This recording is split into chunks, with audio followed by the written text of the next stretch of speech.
Good morning.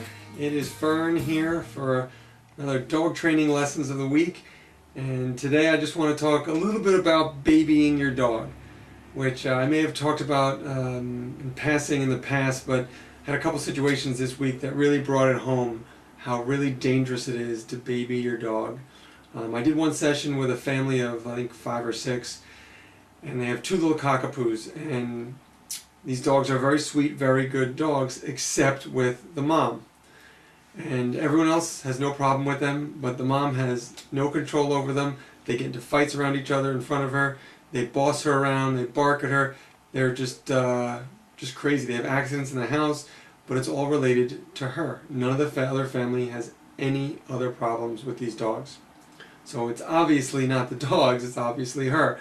So when asking a lot of questions, trying to figure out, what she does differently, it became blatantly obvious that she is so emotional about these dogs, and just provides tons and tons of gushing affection without giving them anything they need, which is some leadership, some structure, some discipline every once in a while. This is what dogs need. They like the affection, don't get me wrong, but they need the structure and leadership.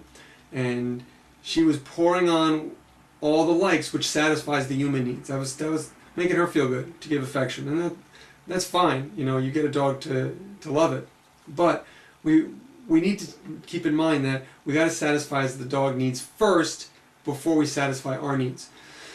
So she was looking at it from the wrong perspective, where just I love these dogs so much, and didn't want to it's kind of like the grandparent syndrome, where my kids, they're good kids, and I have them in a good place and everything, but my mom does not want to do any discipline with them at all. She just wants to do the fun stuff.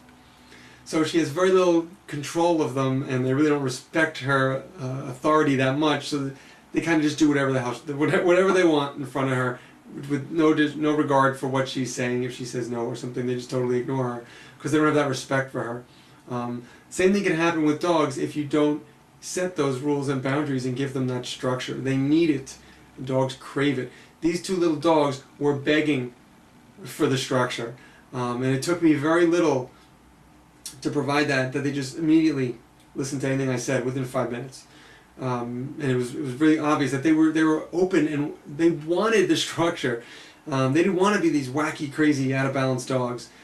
And then I noticed the same thing. I work at a doggy daycare, and I noticed a bunch of these little guys are just so anxious. When you leave them, just really anxious, just kind of totally just out of sorts without their owners there. Then the owners come to pick them up, and the dog is acting all kinds of crazy, and they just pour on the affection. Oh, how's my little boy? Did you miss me? And yes, it may make you feel good that your dog looks like they missed you more than the world, but it is not healthy for the dog, and by gushing over them at that time, you're rewarding this anxiety and creating it. A lot of this separation anxiety is created by the dog owner themselves.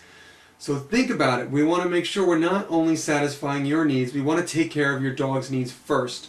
So don't pour on the affection before giving a lot of structure and making sure we're rewarding the right things. When you haven't seen your dog in a while and they're going nuts, that is not the time to reward them. I know it makes you feel good, because you feel like you're needed and your dog really wants you and misses you, but it's not a healthy state of mind to reward in the dog.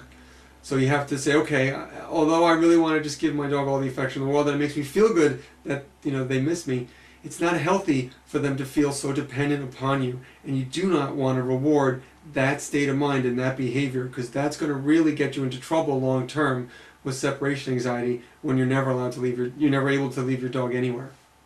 So really, I want you to think about that. Try not to baby your dogs. It is not in their best interest. You may think from a human perspective that you're doing everything right for them, but from a canine perspective, you're really missing out on what's really important. There's my phone. What's really important. All right, I'm going to go get my phone. Thanks for lessons of the week again, and how professional, right? And all right, I'll see you real soon. Take care.